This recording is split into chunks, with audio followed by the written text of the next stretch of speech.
Good morning, everybody.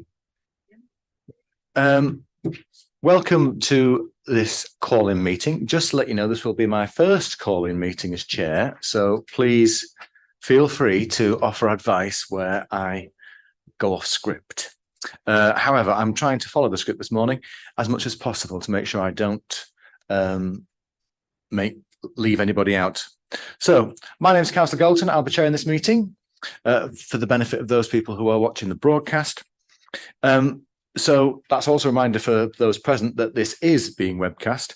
And for those people who are also watching, I will also ask people to introduce themselves today as well. And can I also remind everybody to mute your microphone once you have introduced yourself.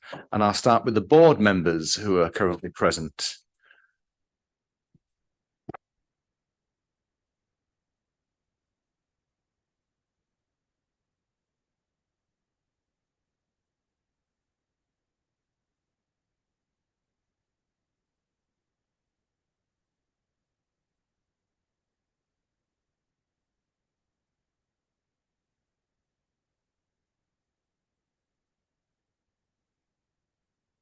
Apologies for that, Chair. It's me. I've sat in the wrong chair.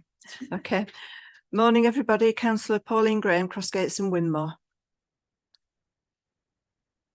Good morning, everybody. Councillor Abdul Hanan for Headingley and High Park.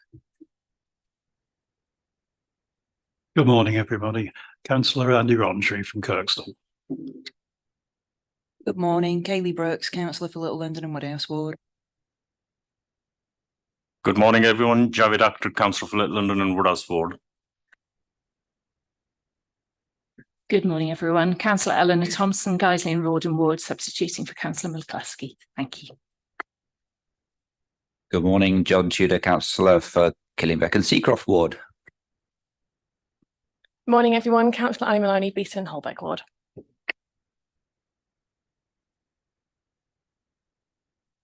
What's your Penny? Good morning, Councillor Penny Stables, Wetherby Ward. Good morning, Councillor Caroline Anderson, Adlan Wharfdale Ward, substituting on the board today. Good morning, Councillor Simon Seary from the Pudsey Ward. Good morning, Councillor Norma Harrington from Wetherby Ward.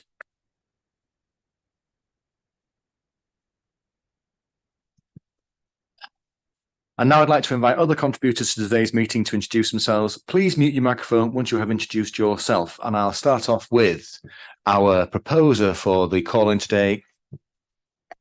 Councillor Barry Anderson, Adlan Wharfdale Ward. James Rogers, Director of Communities, Housing and Environment. Councillor Jess Lennox, Executive Member for Housing. Gerard Tinsdale, Chief Officer Housing for Leeds. Helen Jackson, Head of Housing Projects. Thank you. You're very welcome today. While not presenting the call-in today, the following co-signatories to the call-in will be in attendance. And I see he is here, Councillor Wayne Dixon. Finally, the officers supporting today's meeting are Andy Booth, Clerk to the Board. Paul Simpson from Legal Services. Becky Atherton, Principal Scrutiny Advisor. Thank you. I'll now invite Andy to take us through items 1 to 5 on the agenda. Thank you, Chair. Under agenda item number 1, there are no appeals. Agenda item number 2, exclusion of public. There is an appendix to the Executive Board which has been designated as being exempt from publication under the provisions of Access to Information Procedure Rule 10.4, number 3. Moving on to late items, agenda item 3, there has been some supplementary information which has been provided by the Director of Communities, Housing and Environment in relation to item 7, and this was circulated to board members and has also been published on the meeting webpage. Moving on to agenda item 4, can I ask members if they have any interest to declare? Nope. And moving on to agenda item 5, apologies have been received from Councillor McCluskey, Councillor Khan and Councillor Barry Anderson, and we have Councillors Thompson, Brooks and Caroline Anderson present as substitutes today. Thank you. And moving on to item 6, I will invite our Principal Scrutiny Advisor to briefly introduce the report itself. This report has been provided to advise the Scrutiny Board on the procedural aspects of the call-in process. I'm just going to highlight the key elements of that report. The Scrutiny Board has received a call-in request in line with the measures set out in the Executive and Decision-Making Procedure Rules. This relates to an Executive Board decision taken on the 18th of October, the future of 6 high-rise and resident rehousing, Bailey and Brooklands Towers, Ramshead Heights, Leafield Towers and Rainville Court and Grange. The Board is advised that this call-in meeting is specific to that report. Issues outside of this decision, including other related decisions, may not be considered as part of the Board's decision regarding the outcome of the call-in. Having reviewed the decision, the Scrutiny Board may pursue one of 2 courses of action. Option 1, release the decision for implementation. If the Scrutiny Board chooses this option, the decision will immediately be released for implementation and the decision may not be called in again. Option 2, you can recommend to the decision maker that the decision be reconsidered. If the Scrutiny Board chooses this option, a report of the Scrutiny Board will be produced and referred to the Executive Board for consideration. The process for producing this report is set out in paragraphs 13 to 15 within the agenda report. If for any reason the Board does not agree one of the 2 above actions, then option 1 is agreed by default and the decision is released for implementation and may not be called in again. Thank you, Chair. Thanks, Becky. Moving on to item 7. In accordance with the Council Constitution, Executive Board decision has been called in. This decision relates to the future of 6 high-rise and residential rehousing of Bailey and Brooklands Towers, Ramshead Heights, Leafield Towers, Rainfield Court and Grange. Within the agenda pack, members have been provided with several key documents, including a copy of the completed call-in request, the Executive Board report itself, including appendices. Please note that Appendix C is confidential. So, of course, if anything does want to be referred to in that document, we will have to go into private session.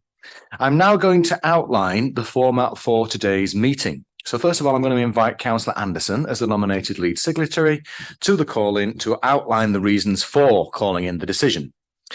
Board members will then be invited to ask any questions and points of clarification to Councillor Anderson.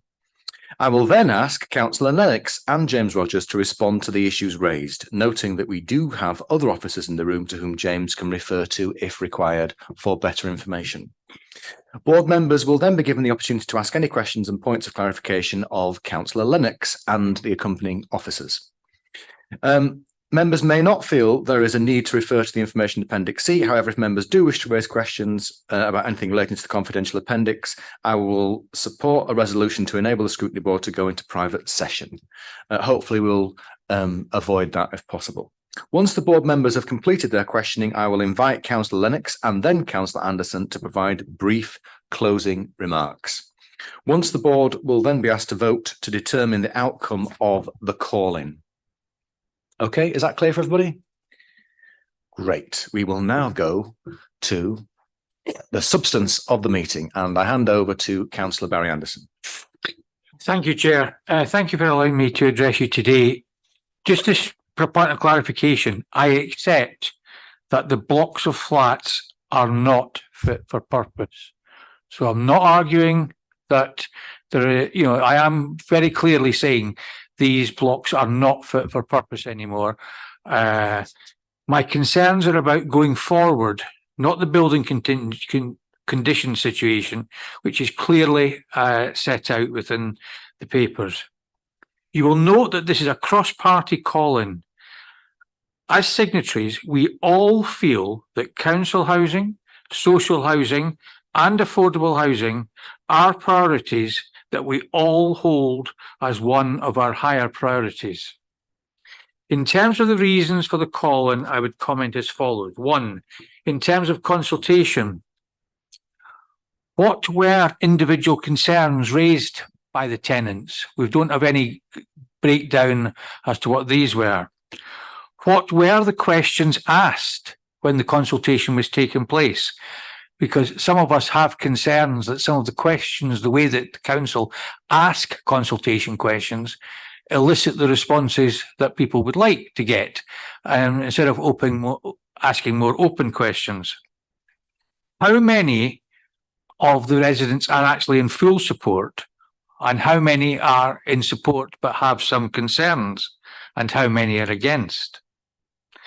What lessons were learned from previous consultations that we have got before us? Why were copies of the consultation documents and FAQ documents not appended to this report so that we could see for ourselves?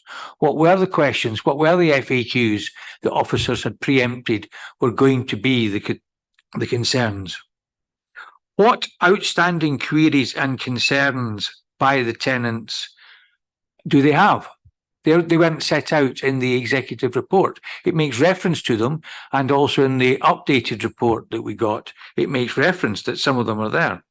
I am aware, for example, of people who've contacted me about the level of compensation, as to whether or not that's the end of it, that's the final figure, or will any enhancements be offered further in the future. Some people have also asked, does that affect their benefits? If they get, you know, a sum of money like that, does that affect them if they're on benefits? What independent legal advice were these tenants highlighted to go and look at? Has anybody been appointed as an advocate on behalf of those residents and tenants to make sure that they are getting the answers that they need? In terms of the housing register, how many people, so these people are going to go on to Band A priority, Band A priority. So why in the report did we not set out clearly how many people are currently in Band A plus and how many people are in Band A? The reason for asking that is that obviously that has an effect on our residents and where they are placed in the housing list in terms of applying for any houses. And how many lets do we actually make per annum? So in other words, how long is it going to take for us to be able to get these tenants in adequate housing that they need and they want? What happens if the tenants don't find suitable priority, don't find accommodation? Are you going to up the priority? It also says in the report that they've got direct let status. What does this actually mean? What is when someone's got direct let? I know my interpretation of it is, but that doesn't mean to say that it's the correct interpretation of it. That wasn't clearly set out in the report. Will this not increase the backlog of people waiting to get houses? And how many tenants in all the other wards will be adversely affected? Those of you who aren't having any properties removed, but what effect is that going to have on your tenants? What effect is that going to have on your caseload in terms of trying to help people? In terms of the future of the sites, now, because of the way the council constitution is set up, I would think the majority of people around here are not given access to the pink papers. And I'm not arguing that we should, by the way, I'm just pointing out that that was one of the reasons I was after the questions, what are the values of the site as is? Well, they are clearly set out in the confidential papers, but I wasn't made aware of that in advance. So maybe we need to look at what we can do about that. There's no timescales being set in the report for reinvestment. There's no mention of a call for sites to write to all councillors to say, have you got any brownfield sites that could be used for council housing and brought forward as a matter of urgency to try and see if we can meet this shortfall? Have we looked at any land swaps, going to some developers who have got land and saying to them, right, fine, we would like your land, we would like to start building on your land as quickly as possible, and in return, you can have this land in the future. We could also develop opportunities for the land value being given effectively in the short term to any prospective developer to get it going, to give the financial boost behind it, and we can then collect the land value afterwards if we were so minded to go down that route. Have we tried to, if we developed a housing company, would we have been able to take these sites off the site, as it were, and put into the housing company and let them get on with developing it while the council get on with running the rest of the council work. Why are we not looking to try and get planning permission for building these houses just now? Because there will be a debate. I can guarantee you, if someone who sits on 2 plans panels, no matter what planning application comes forward, I can guarantee there will be debate and discussion around them.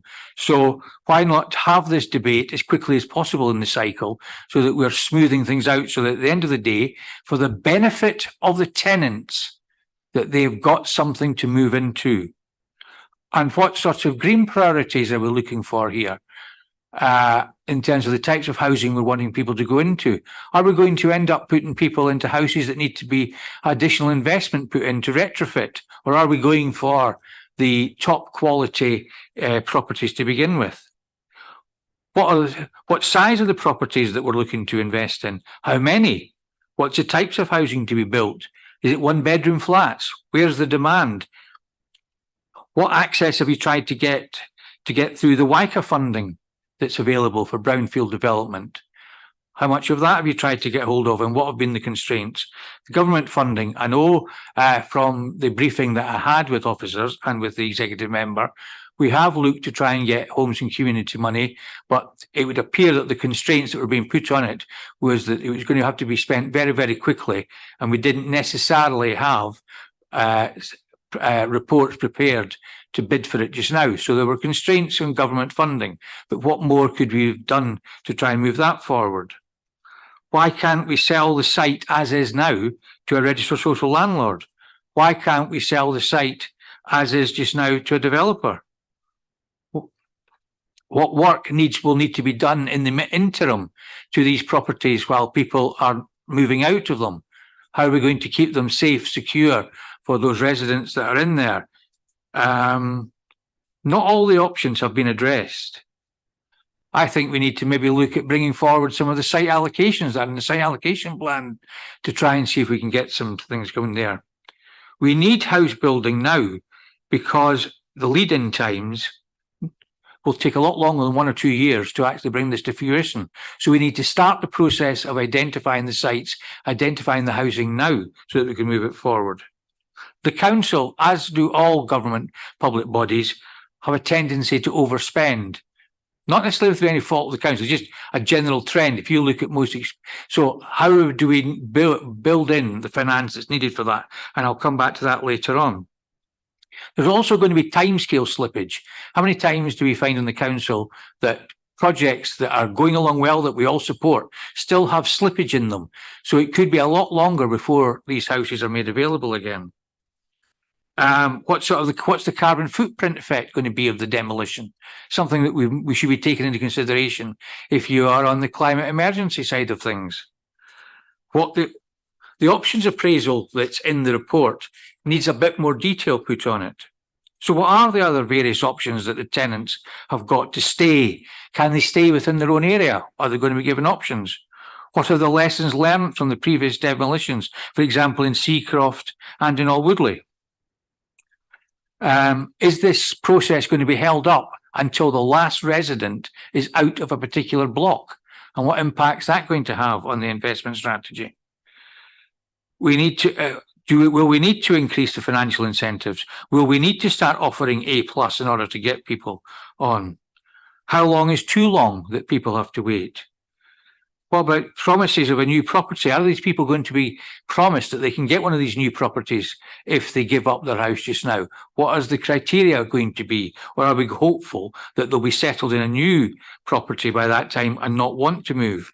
Will we have to use any temporary accommodation if the timescales are getting tight? So finally, in terms of the HRA impact, this is going to have, as is acknowledged in the additional information we've set, this is going to have a significant loss of income on the housing revenue account.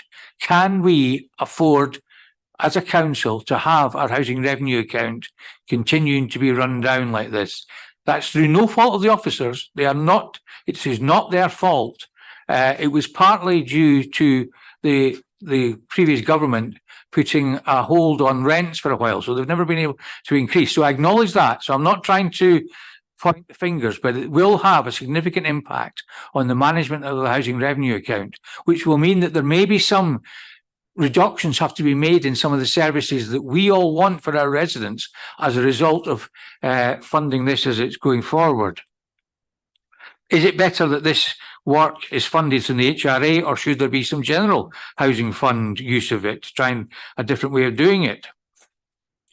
Now, we often complain that right to buy takes away properties from us. Well, this is doing exactly the same thing. It's taking housing out of the housing stock, which can't then be used. It might be 2, 3, 4 years before they're brought back in again. So all of you who complain about right to buy, this is just another name for it, because the properties have been taken out of use and can't then be used again. So in conclusion, I would say that this is an example of us not thinking logically about the effect on all residents. This, in my view, should, at the exec board, should have been referred to scrutiny at that stage and said, right, we are approving this, but scrutiny, can you please carry out a detailed investigation into what the alternatives are and whether or not the council are following them through and moving them forward? It wasn't. What I'm asking you to do today is ask the exec board to rethink the strategy, but they can, in my view, still continue to issue notices for people to leave the flats, because that, I think, will have to be done no matter what. They can also go about getting continued and more tighter figures on the cost of demolition. And they could also, in the interim, soft market test the sites to see what demand there is from developers out there in order to do it. And they should also be asked to work with scrutiny, across scrutiny, because it wouldn't just be this scrutiny board. You've got the in housing investment side of things, which is covered by another scrutiny board, who would need to have their input in terms of moving forward council housing growth. And you might even want to say that they should be working with the housing board in order to deliver strategies like this. We need the best for our tenants, not just the least worst. Thank you. Thank you very much, Councillor Anderson. I now pass it over to board members for their questions. Councillor Brooks. Thank you, Chair, and thank you, Councillor Anderson. I think around the constraints on the bidding for government funding, which you mentioned, which is, you know, obviously placed on council housing providers. And also this so harsh that Michael Gove had to give £2 billion back to the Treasury. Do the members of this call-in have a realistic plan for financing, making these blocks safe and compliant with the RSH, which is coming in March 2024? And what's the proposal to ensure that our residents are sufficiently and safely housed whilst remedial work's taking place?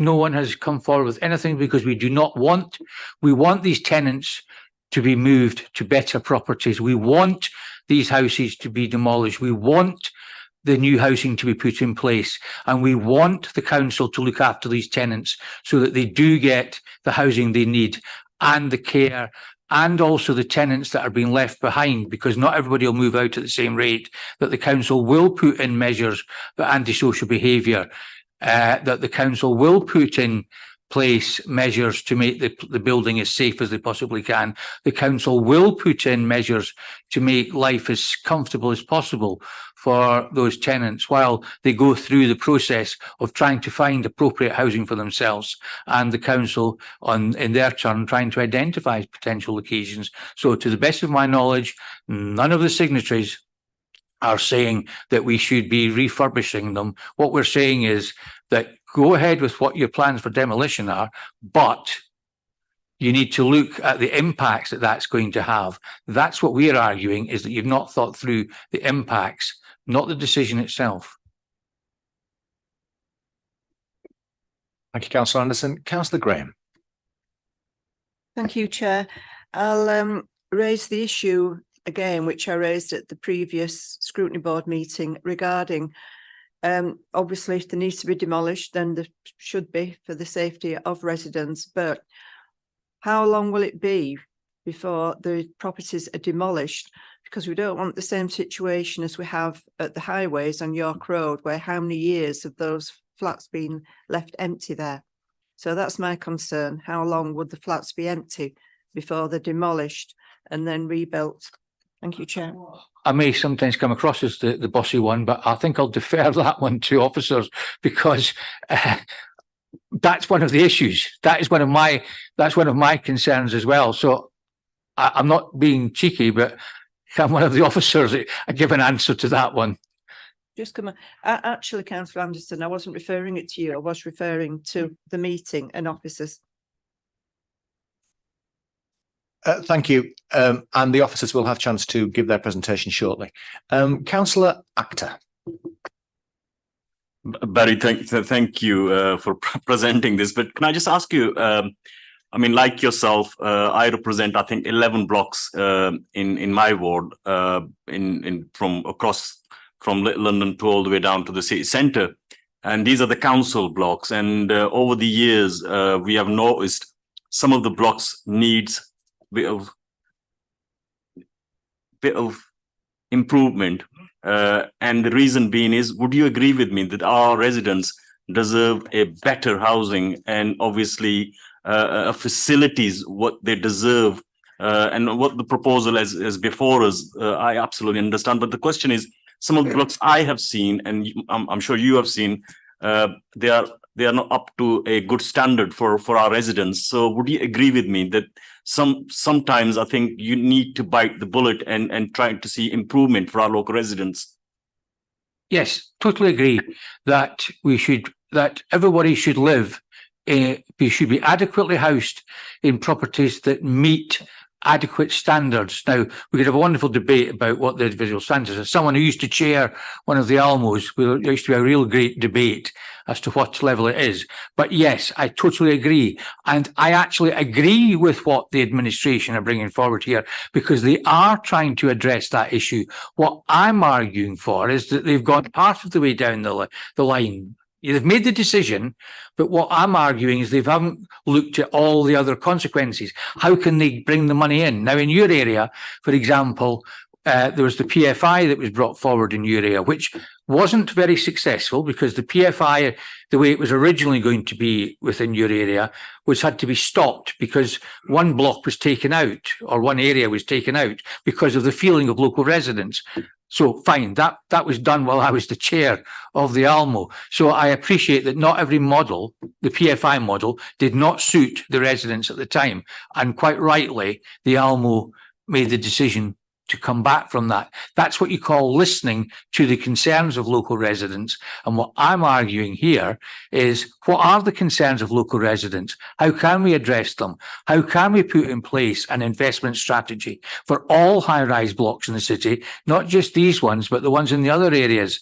When I used to be in charge in the Almo in the West, the ones in the Farnley, Wortley, Armley area, where there were significant issues in terms of antisocial behaviour, quality of housing, etc. Thank you, Chair. With regards to the PFI, obviously a lot of work has gone into the PFI, and nevertheless, that over the last 13 years, what we have seen under all the pressures, all the strains in this local authority, we have seen our own blocks improvements in Bermontoft, in our ward, in Lowell Parks just recently, and also the Marlborough. So the question is this: I mean, while we don't have much funding as a local authority, and all the work that the council and our leadership are doing, I think something that we need to be to celebrate in a word, that money that we don't have, still investment is going in for our residents. But the point I'm trying to make is this, and I'm still not clear. Some of the question, I think there were about 25 questions you put to the officers, and I'm sure the officers will come back to those questions. But I think that also, while we talk about these blocks where 15 years ago, 20 years ago, those flats were really not up to standards for our residents. But as we go along over the last 13 years, what we have seen, the things have improved. Would you agree with me? Yeah, thank you. I'm not disputing that you have improved since 2010, since you really got control of the country. I'm not saying for 1 minute that you haven't invested and tried to improve. And I'm not arguing against the principle of doing it this time. What I'm arguing against is that you haven't set out how you're going to do it. All you've said so far is that you are going to demolish them. You've not said what you're going to do with the land. You've not said whether or not you're going to build the same height back again, or whether it's going to be different, whether it's going to be 1 bedroom, 2 bedroom, or whatever the demand is. I know from sitting on plans panels, and Councillor Brooks in particular is very hot usually in terms of identifying the needs of people within her own area. And so what do we need to do? What do we need to, what conversations have they had with local ward members as to what type of housing is needed to meet the needs? What's the housing assessment that's recently been carried out by planning identified in terms of housing need in the area? So I'm asking, what I'm saying is demolition, yes, but what's your plan for after it? All we know so far is they're going to demolish it. We don't know what's going to happen after that.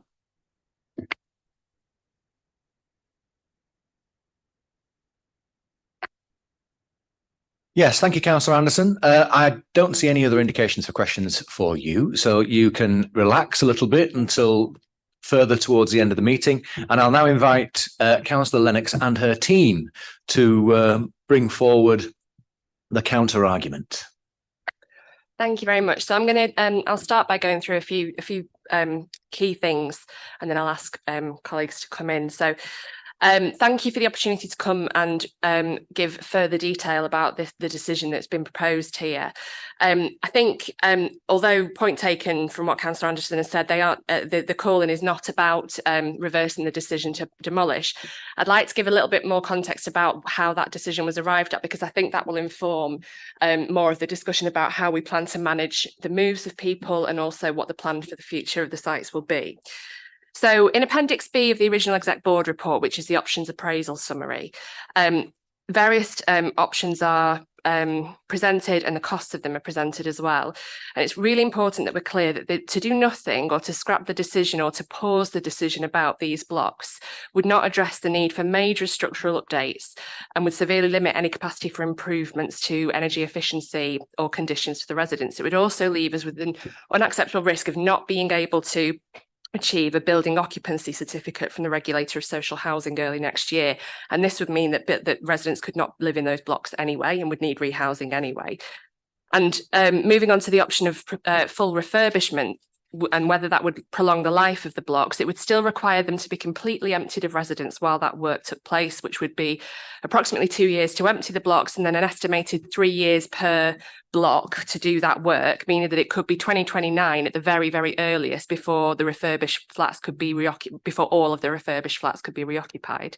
It would not deliver the standards of energy efficiency or longevity for the buildings that a set of new build homes would bring. There's no guarantee that the buildings would pass future inspections in future years, which could highlight further corrosion and deterioration and may require further future extensive and expensive repair work in a small number of years. And it's highly unlikely that they would create the capacity to house another generation in these blocks. And importantly, the option of refurbishment was not financially viable, which it would not break even with viability guidelines, even if it was let at an affordable rent rather than a social rent. There's no external funding that could be brought for this work. An indicative cost, and this is in the original report, would be £485,000 per flat to do this work. And Leeds can and has been building high quality, energy efficient, long lasting new council housing for significantly less per unit than that figure for a number of years. And this is what is proposed that we pursue for these sites. So just to move on to the points in the call-in, I will let my colleagues provide some more specific answers to the questions mentioned today about consultation and engagement, but just a few updates on that point. we haven't a set of updated engagement figures from the original information that was circulated last week, and engagement's now at 85% across residents of all of the blocks, with all of the blocks seeing increased engagement from last month, with the exception of one, which is Leafield Towers. Like I say, the more specific points I'll ask my colleagues to expand on. But opportunities were given to engage via letters, posters, emails and texts. There were drop-in sessions held at each block, 3 per block, evenings, daytimes and weekends. Residents were offered bookable appointments in their own homes, telephone appointments, large print, braille, translation, and this has all been pushed out. And following the advertised engagement sessions, the services continued to chase and to review who's not been spoken to about the future of the blocks, and sought individual information from people about whether an interpreter or an advocate is needed. And the data that's been collected from that consultation has been brought together and analysed and put into a report, a set of information and themes, along with stuff about equality characteristics. So, for example, a note here, engaging with residents from 210 properties resulted in data being collected on declarations of 13 care responsibilities, 26 physical disabilities and 13 mental health impairments. And all of that will be recorded on the project tracker to make sure that these residents are supported through this process, through this managed process, until they can be rehoused. And in terms of support or opposition, I think we should be cautious about sharing any individual specific questions, as it could be identifying concerns or needs of specific individuals. But from the end of September, only 29 of the 210 contacted residents expressed trepidation, anxiousness, fear about moving. That's 8%. Or were unhappy about it, and there may be updated figures there. And also another point to make is that 1 in 5 residents were currently already actively seeking rehousing. So 1 in 5 of the residents currently living in these blocks who will need to be rehoused are already in those housing list figures and we're already seeking rehousing. And the engagements also helped identify people who need additional help and support with registering for housing applications and as they prepare to move.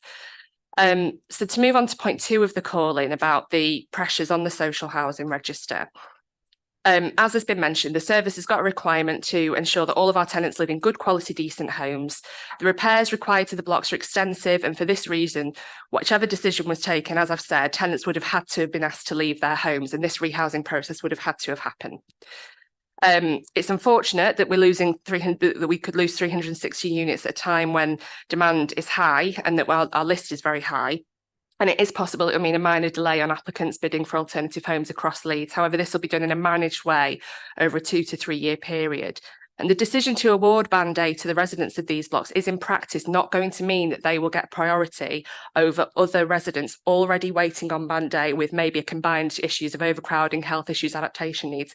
Allocations policy still prioritises the residents with the most immediate need of rehousing in the same way as it always would. And the Band A award in this circumstance is more of a tool to allow the service to work with residents for that managed process over 2 to 3 years, as we've described, find suitable housing for their needs within the timescales and allow officers that chance to work and support with people through the process.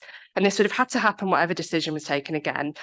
And as described earlier, to undertake works in this block 1 at a time, for example, which is something I've seen be suggested, that we move through the blocks 1 at a time, that would mean residents living in the 4th and 5th and 6th buildings would be there for 10 plus years with no improvements to their building in that time, because the decision would be taken to demolish rather than refurbish.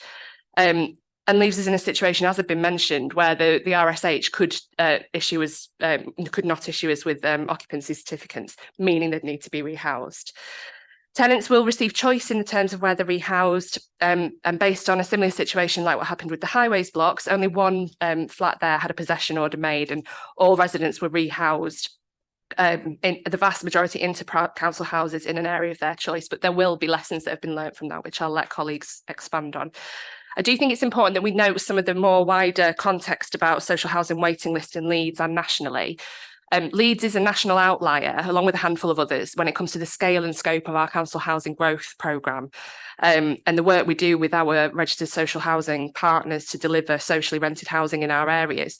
And this year alone, Leeds has completed 250 new build properties and acquired over 250 further properties for social rent, which means that we've added 500 socially rented units this year to our housing stock, whereas the national picture is unfortunately very different. In addition to the massive pressures that the national government has continued to place on council finances, as has been mentioned, Homes England funding is very restrictive. You can't combine streams of funding. There's various restrictions, which mean that delivery of new homes for councils is harder than it should be. Last year, the last year that the government properly funded social house building was in 2010, and it was also the last year of another government. Funding for house building was then slashed by 60% and redirected towards the creation of a definition of affordable rents, which is significantly more than social rents. And the squeeze on available social housing has been further enhanced by ongoing right to buy, meaning hundreds of properties are taken out of stock every single year. Michael Gove himself, as has also been mentioned, had to hand back 1.9 billion as he himself could not use it to deliver housing and improvements through his department. And the government has given up on trying to fix an entrenched social housing crisis, whereas in Leeds we are using the powers and the levers that we do have. So that's just a bit of further context about the social housing waiting list and how much is happening in this city to try and make sure that residents are rehoused in quality housing as soon as possible, despite the national picture. So if we move on to the future of the sites, the desired outcome is that the sites will be developed to build as many replacement homes as we can within the limits that we have, to work with various things such as planning policy and Homes England funding. Considering the scale of the developments and the need to progress this work in a managed way, the sensible approach is first to take this decision about demolition or refurbishment on the future of the blocks, and then consider the options that we have to develop the sites in detail, and to do a lot of work on a planning application before a decision on the future of the blocks was even taken would have provided us with less time to rehouse the residents and our tenants in a supported way, and would also potentially involve plenty of abortive costs and not least officer time. Especially because circumstances and opportunities are likely to change within the next 3, 4, 5 years until we can start to look at redevelopment and building on these sites when all residents have been rehoused and demolition has taken place. So it's not morally or financially right when the council's in the situation that it is financially to invest in creating a detailed proposal for these sites, which could either promise more than we're confident that we could deliver or could place limits on what our opportunities might be in the future, especially given the likelihood of a change in government, the fact that we need a change in the way Homes England financing works, and the likelihood of a significantly different situation with inflation and interest rates in 4 or 5 years by the time at which we'd be looking to redevelop these sites. And we're also next year, as was mentioned, in receipt of updated guidance from the SHMA, the Strategic Housing Marking Assessment, which will allow us to have more context and understanding about the future need of housing mix in our city. And as I mentioned, in Leeds, we don't pass up opportunities to build social housing. We don't have a record of leaving sites empty. Instead, we ensure that we see good quality homes being built, and we'll pursue plans for those options for these good quality homes on these sites when these demolitions are completed, and when we've undertaken a further assessment of what kind of housing mix would be the most benefit for those particular areas. Point 4 about what happens to existing residents in the short term and the medium term. Proposals are not to move people on a short-term basis, but to try and work with our residents to help them find a home that's suitable for them in the long term. This is a rehousing. Unlike there's one very obvious example in Sugar Hill of where there was a discussion of residents moving out to move back in. That's not what the proposal is here. This is about finding suitable long-term housing for those residents, not simply temporarily moving them. 2/3 of the residents stated an area of choice of preference across the engagement sessions, and they wish to remain in a local area, and 1 in 5 residents are actively, as I said, already seeking rehousing. Residents will be supported to find a home that suits them longer term. They will be able to bid on other registered social housing properties, as well as Leeds City Council properties, and they are also able to move into any private property. And the home loss payment that you mentioned would still be eligible if they were to move into a private rented property. And finally, the HRA points here about the income and loss of income for HRA. As per the exec board report, the loss of income would be approximately £80,000 per block, and that's been adjusted for not only the rents but the repair costs to keep those habitable in the meantime. So for 6 blocks, that'd be £480,000 a year loss of income. These blocks do not currently meet all standard safety standards. This will change over time. It would deteriorate further, and it's important to plan for. As mentioned, by March this year, we've had to submit a clear and robust plan for all of our units that do not meet that standard. As I mentioned, it was appraised that this was not viable for future investment for these blocks. And so, as I've said before, if an occupancy certificate is not granted, people can't live in them anyway, and we do not have the decision in place to do any work in these blocks. It's about demolishing them, as we've said, and relocating those residents. So there'll be ongoing costs that are not available to us if we don't take a decision now about what we're going to do. And I think I've pretty much covered most of what I wanted to say. The proposal does put a strain on the HRA, but keeping people living in these properties will duplicate the costs. We will have the cost of the eventual demolition and the move out, and then we'll also have the cost of dragging out this process. I think I've covered everything I was going to say, but I'm aware that colleagues might have other points that they wanted to fill in about certain elements of that. Thank you. Yes. So do any other officers wish to come in at this point, or do you wish to come in later? James Rogers. Yeah, thank you, Chair. I think Councillor Lennox has provided a really comprehensive overview of our thoughts and perspectives on this one, but I just really wanted to probably emphasise three things. So Councillor Anderson raised, as Councillor Lennox said, a lot of questions in terms of his presentation, and those questions sort of could be grouped together around consultation, lettings policy and new sites. And it's just to emphasise, I think, some points on each of those. So in terms of consultation, I mean, having reached, I think, 85% of residents is a significant achievement. And with only 8% of residents offering negative views about the proposals, again, I think is a really positive outcome of consultation. You can always take a view in terms of how much consultation and information we should include in the Executive Board report. That's why we've included more information in the briefing note that we sent to members on Friday of last week. So hopefully you've got more information now than you had originally.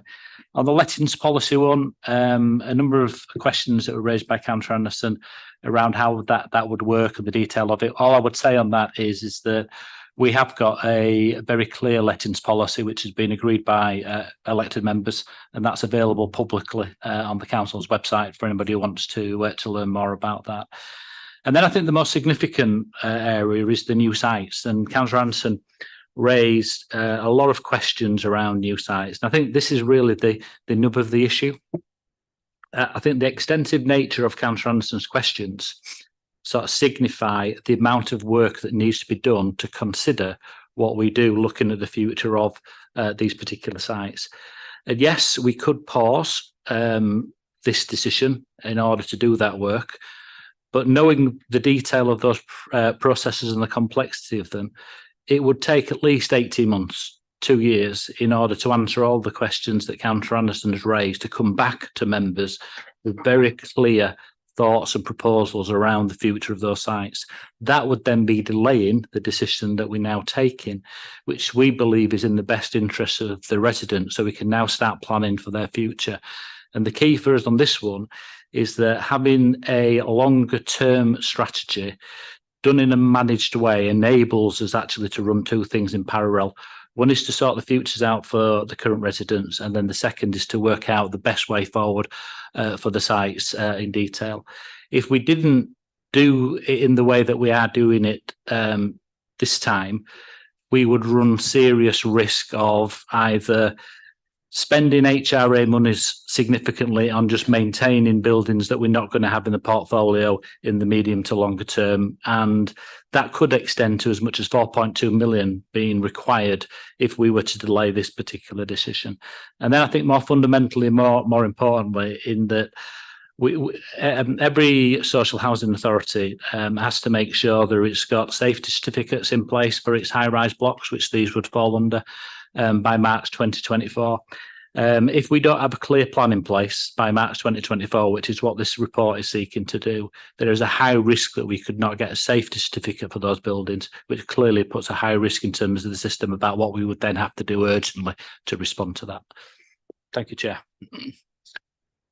Thank you, Mr. Rogers. That concluding remark is an area that I was hoping to get a little bit of clarity on for the benefit of members today. And it concerns our requirements and responsibilities under the Building Safety Act. Because my understanding is that the deadline for us to demonstrate that we're fulfilling the requirements of the Building Safety Act is 2030. Now, you've just mentioned that we need to have a clear plan by March 2024. And Councillor Lennox has mentioned building occupancy certificates, some of which we'll need by next year.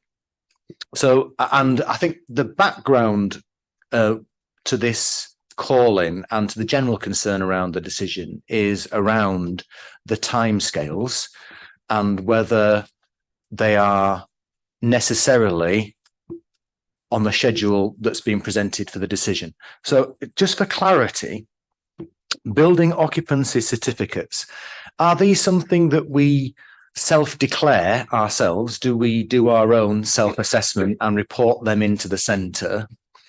And once you declare that you think a property isn't fulfilling a building occupancy certificate, are you required to decant from that property immediately? Or is there a given timescale within which you could either A, remediate it or continue occupancy until a certain deadline? Do you see what I mean? Because I think that might clarify somewhat for members. The 2030 deadline, which is mentioned in legislation in terms of your duty to deliver buildings up to that standard, and the March 2024 deadline, where I think you're implying that all you've got to do by then is deliver a plan for refurbishment or decampment. Is that correct? Jez will be able to add more detail, but by the 31st of March next year, we've got to submit a safety case, as I understand it, for each block, which will then be assessed by the regulator for any action that they would consider to be taken. But Jez, do you want to add to that? I think you've covered it, James. We've got to register the blocks. We've got to show that they meet the standards that are in place. If any of the blocks don't meet those standards, then there's an onus on us to advise the regulator of that, on what plans we will put in place to ensure that they meet them moving forward. Sorry, I asked for specifics around deadlines. So would those buildings still be able to be occupied by people until 2030? As long as the buildings are safe and secure, people would still be allowed to remain in them.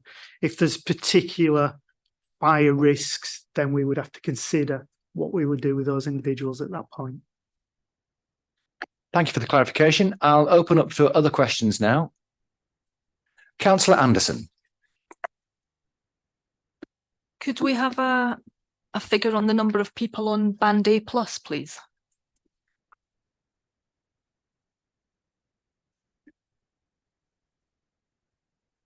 Band A plus, I think we've got about 125 on Band A plus at this moment in time. On Band A, we've got about 5,300. And on Band B, we've got about 2,500. So when you think of our register at the moment, which is currently hovering around 26,000, of that total, there's about 7,500 with an assessed housing need. Yeah. So people on Band A plus have to get priority over Band A, and that register will turn over all the time. So you'll never get that down to zero. So how are any of these people ever going to get rehoused? Because they'll just never get to the top of the list. We allocate around about 3,000. We allocated about 3,100 properties last year.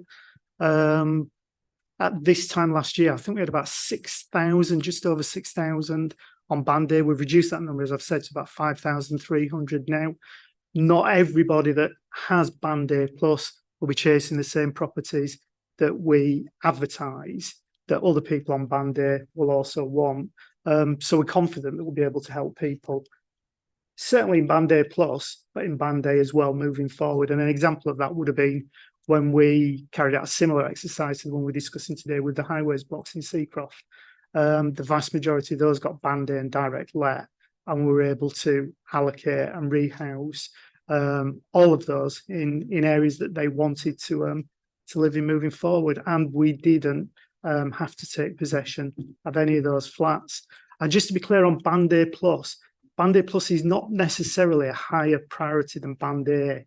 Band A plus is where there's cumulative need within that family or that individual that needs to be reflected on our register. Not everybody has the ability to get Band A plus, however urgent their housing need is.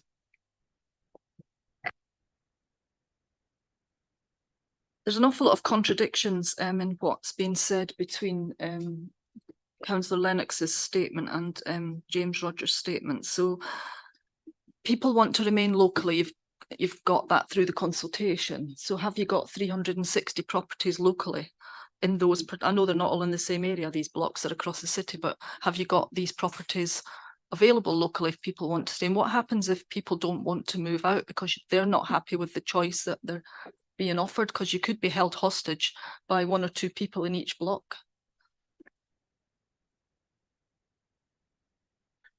We've done some initial work looking at the turnover of flats within the areas where we're taking these properties down.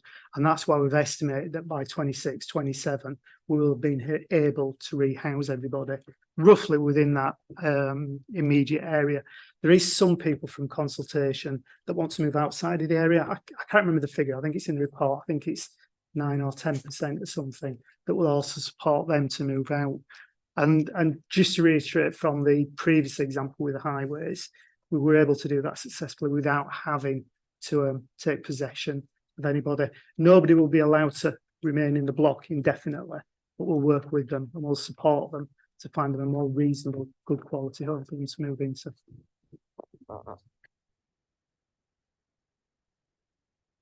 There are other councillors chomping at the bit.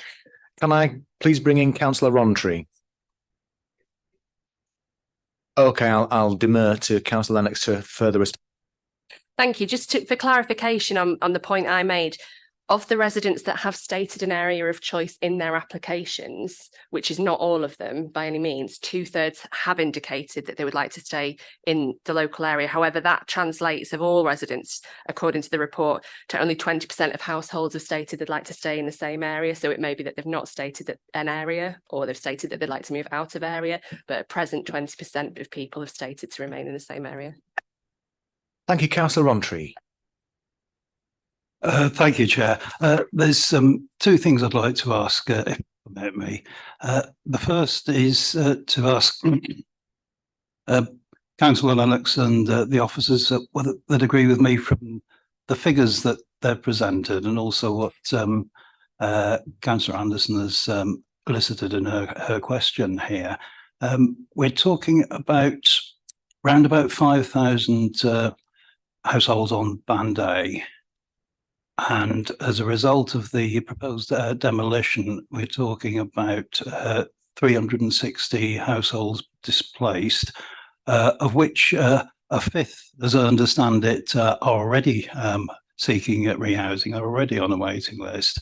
So something in the order of 300 families needing to be rehoused, not all at once, over a protracted period. And as has been said, there are about just over 3,000 allocations made last year.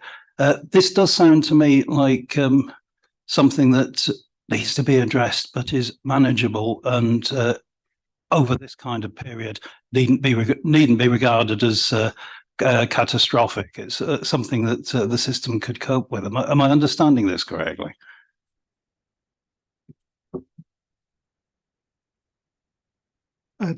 Yes, absolutely, Councillor. we think it's reasonable to allow the people within the timescales quoted in the report. Thank you. There was one other thing that sort of struck me from the documentation when you've detailed what's been done in terms of consultation, and it does look like a thorough exercise to me. It did leap out somewhat the figure in relation to Ramsmead, Ramsmead Heights, that there's significantly fewer people are being engaged there than in the other blocks. I'm wondering if you have a sense of why that's the case and how that can be addressed as you continue. I think sometimes it's just the makeup of the residents living in the blocks. Ramshead Heights is, from memory, a slightly younger age than some of the other blocks, and the majority of people that are living in there. So sometimes it's a little bit more difficult to just get hold of people. We still intend to continue engaging with residents. So while Councillor Lennox has provided the updated figures earlier in her update, we'll aim to contact, I would like to contact 100% of them, and I'm sure we will do, depending on the decision that's made in the future about how we support them. Councillor Harrington. Thank you, Chair. There's three things really. One is buyback of leasehold properties. Do we know how many leasehold properties there are across those sites, and how does that affect the people who are currently leaseholders, and what banding are they going to be given? Are they going to be given band A as well to be rehoused? The second question is the holding to ransom of a block. If you've got somebody that says, for instance, well, I feel that I need a 3-bedroomed house in Boston Spa, I don't want to live here anymore, and I'm not going to move unless I can get that, what are we going to do with them? And then the final bit is just clarification about these dates, Chair, because I'm getting a bit more confused by as it's going on.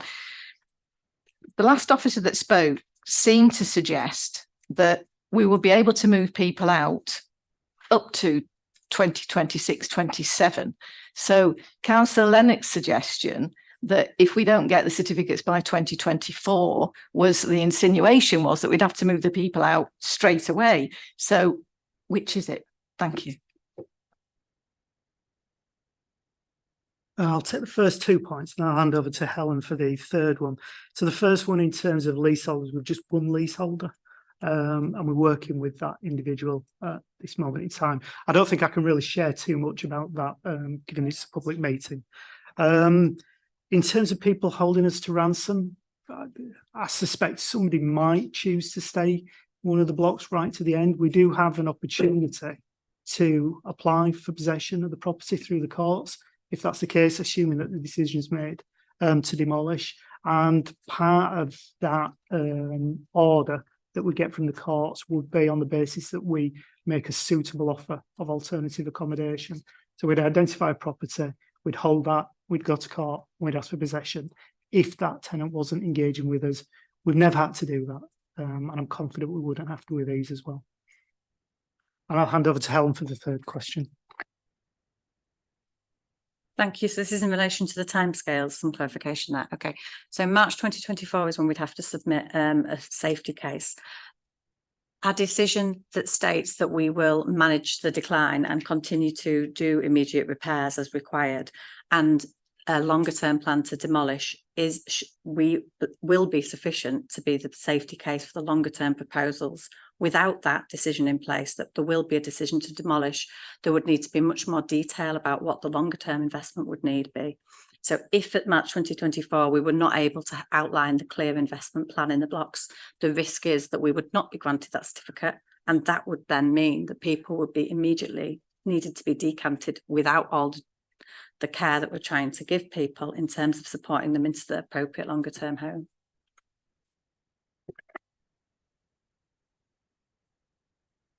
Councillor Javed Akhtar.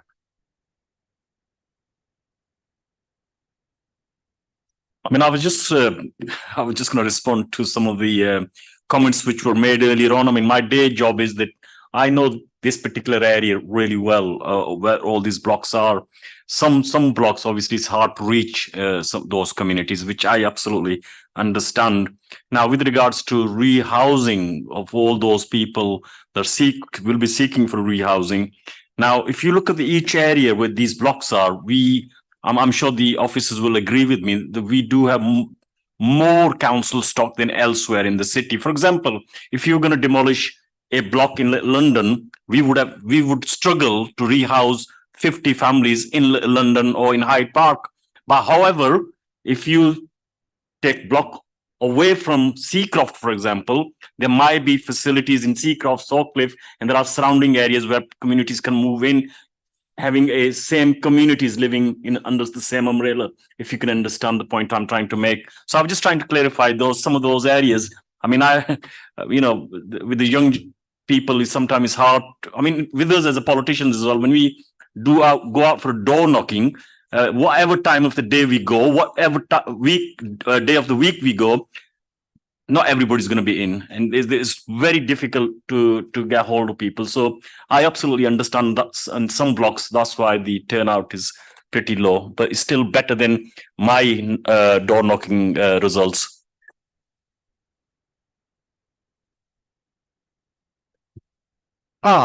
Very welcome, Councillor Actor. Councillor Penny Stables. If we are to agree today that demolition should go ahead, just wanted to understand how quickly the work on planning would go ahead in terms of looking at new housing. So what's the timescales on that? Because I know you said earlier that, you know, we obviously need to agree the demolition first, but I want to understand, you know, how quickly do we then move on to the next stage in terms of planning, and what is the likely outcome in terms of it being council houses? Because obviously there's a number of different options that have been put before us on that count.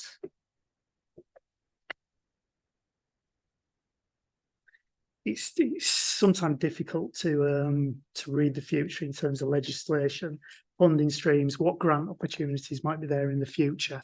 But the preference would certainly be to replace these blocks with council flats. That's what we'd like to do.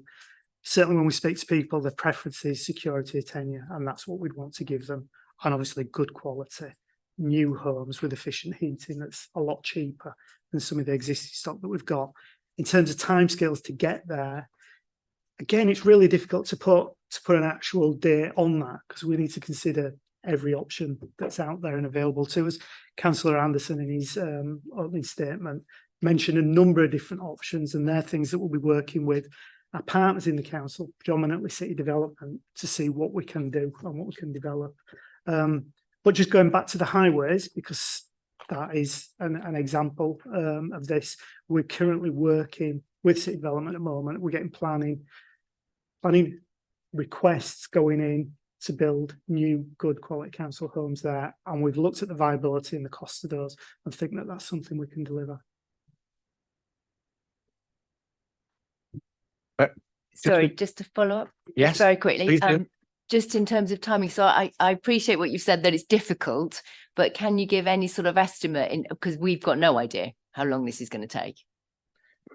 It is an estimate, but we'd like to be in a position where when we're taking the blocks down, assuming that's the decision that's made, that we then start working with the contractor to redevelop the site.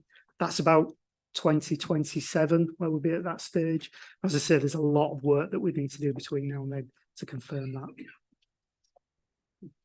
Sorry, but still, if it started in 27, what point would we have those housing stock available? Yeah, I would like to think 18 months after they've been on site. I'd like to think that. Yeah. Thank you. Just to clarify, though, the actual paper that's under discussion doesn't guarantee that those sites get developed for council housing, does it? Not at this moment in time, council. It's just our ambition to do that. Thank you. Kaylee Brooks, please. Thanks, Chair. We've heard how many residents need support. Have officers or Councillor Lennox received any comments in support or that are positive?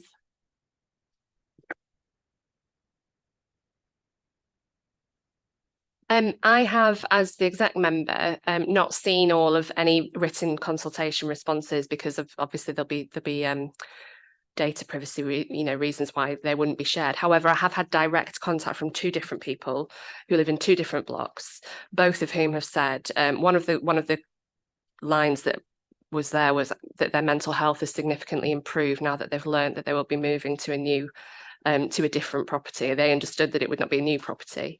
And I've had another one that also called into question the logic of questioning this decision and why we would be reviewing a decision to rehouse people from blocks of flats that are beyond their life and in need of significant investment and repair. Just for clarification, by the way, I was contacted as chair by one of the residents, or rather a relative of one of the residents, because they I don't think I'm oversharing by saying that one of them had dementia, and this was the decision was helping for more appropriate accommodation to be potentially acquired for that person. Although one could question why would it need the demolition of a property to enable that appropriate accommodation to be sought. I've now got Councillor Thompson on the list. Thank you, Chair. A brief comment and a question, if I may. So it sounds like the plan is the key in terms of being able to deal with the safety certificates, and that's essentially in part what's pushing the timescale from what I understand. And then a question, just to clarify, there've been various comments bounced around Brown to Buy. How many properties are we losing per year to Right to Buy at present? How many are we buying back? I'm aware of 2 cases just in my area alone of former council properties Right to Buy now leading to Section 21 notices. So this has a long-term, long chain impact. That'd be helpful. Thank you.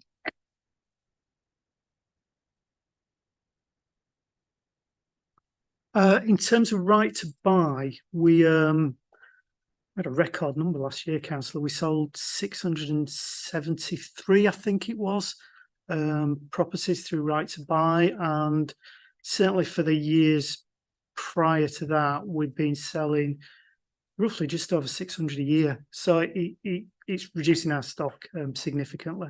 We are buying properties back. I think in the last 12 months, new build and properties that we've repurchased, within 2023 anyway, I think we're hitting around about the 200 number that we've got back in.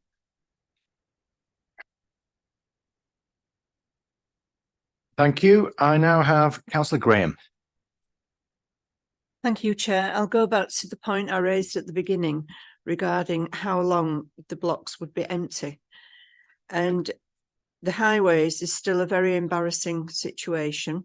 I've passed it today when I've come down York Road. I mean, how many years now have they been empty? And the situation, whether you're on Band A or Band A Extra or whatever, you can still be on there for years before you get a property. We haven't got the houses that we really need. So to demolish these properties, if we're not going to be able to build more or less immediately afterwards, then we're going to be in a very embarrassing situation. And I think it's something that needs to be taken into account more. Thank you, Chair.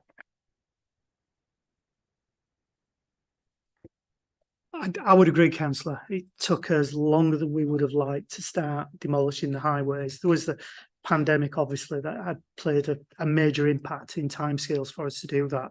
And it was also, it's new to us in terms of learning what's the best and the most efficient and the most costly way to set these sites down. We've done that now. We're working with a contractor that's taking the highways down, and those lessons that we've learned will be reflected as we move forward with the rest of the blocks throughout the city, and hopefully make sure that when they are empty, they come down much quicker than the highways have done. Thank you, Councillor Hannan. Thank you very much, Chair. I need some clarity on the first thing, and the second thing is the question. The clarity is how many families are affected by this in terms of families with children, and the question is, are people that are going to be moved to other parts of the city, how will it impact the school places? I'm sorry, councillor, but we don't actually have that breakdown with us today. It's something we could try and acquire and share though. Thank you. Last call for members' questions of, sorry, I beg your pardon, Councillor Anderson, I'll bring you back. Just another slight contradiction. So Mr. Rogers said it would take 18 months to 2 years to work through some of the options that Councillor Anderson had proposed in his opening remarks. But we have got that time because it's going to take that amount of time to get these residents rehoused. So while you're doing that, you could look at all these different options that are available. That's exactly what we're doing.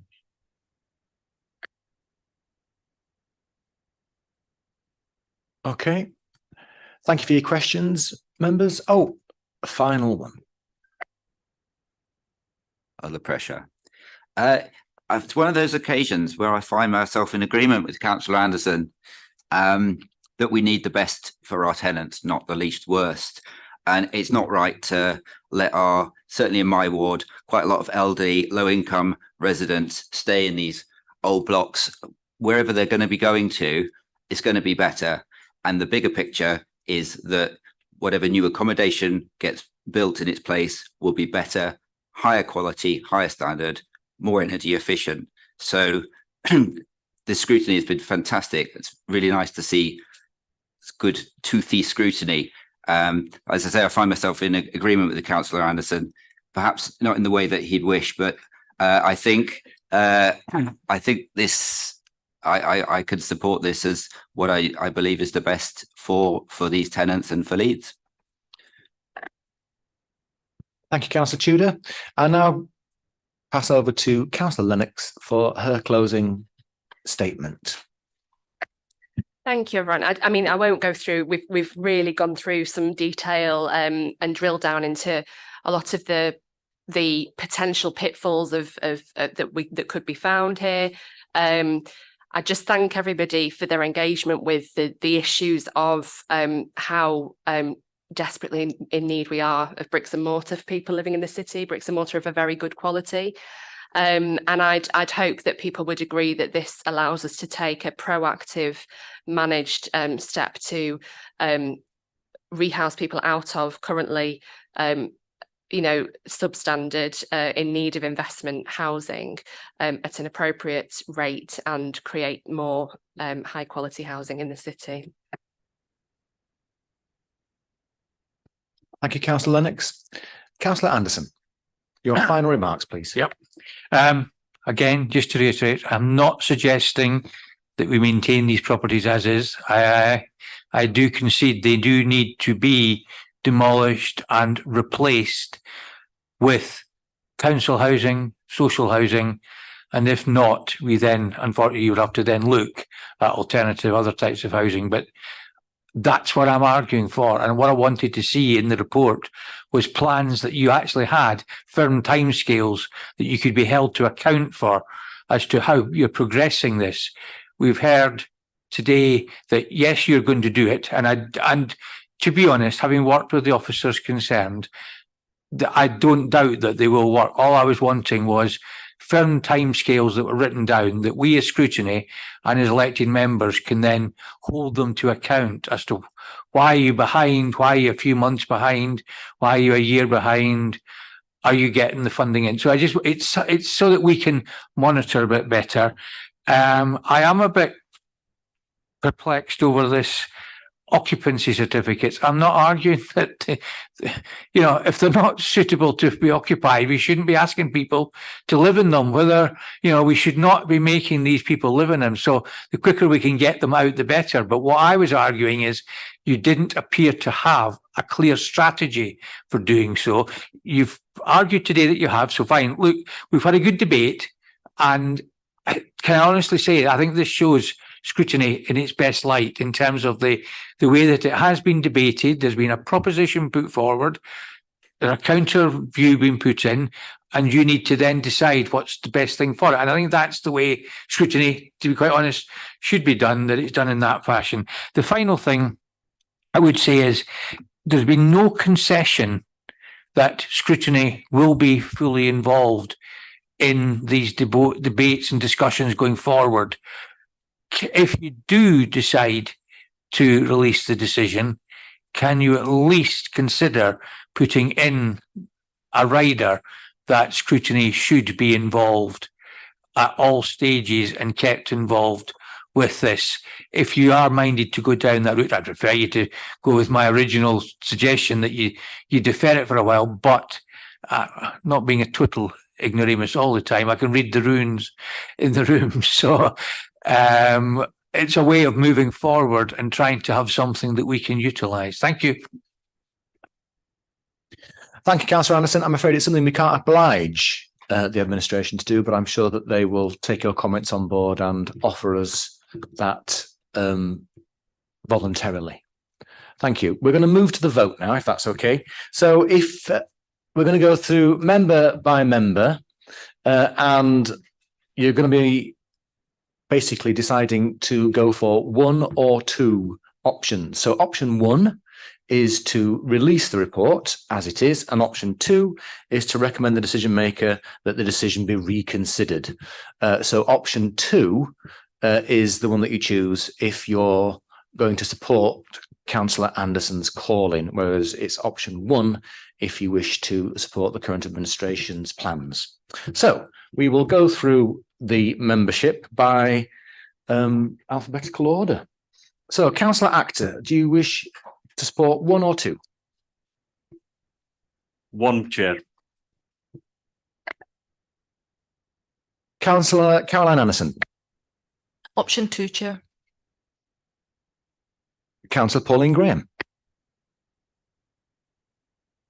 Option 1, Chair. Councillor Hannan. Option 1, Chair. Councillor Harrington. Option 2, Chair. Councillor Brooks. I didn't realise I came so far down the alphabet. Option 1, Chair. I've just realised my list does not go alphabetically. Councillor Maloney. Option 1, Chair. Option 1, Chair. Councillor Rontry. Option 1, Chair. Councillor Siri. Option 2, Chair. Councillor Stables. Option 1, Chair. Councillor Tudor. Option 1, Chair. Thank you. Thank you very much. It looks like option 1 has it. So the decision is to be released. Thank you for your consideration today, members, and also for your attendance to our officers and executive member. We do appreciate it. Thank you very much. Meeting is now closed.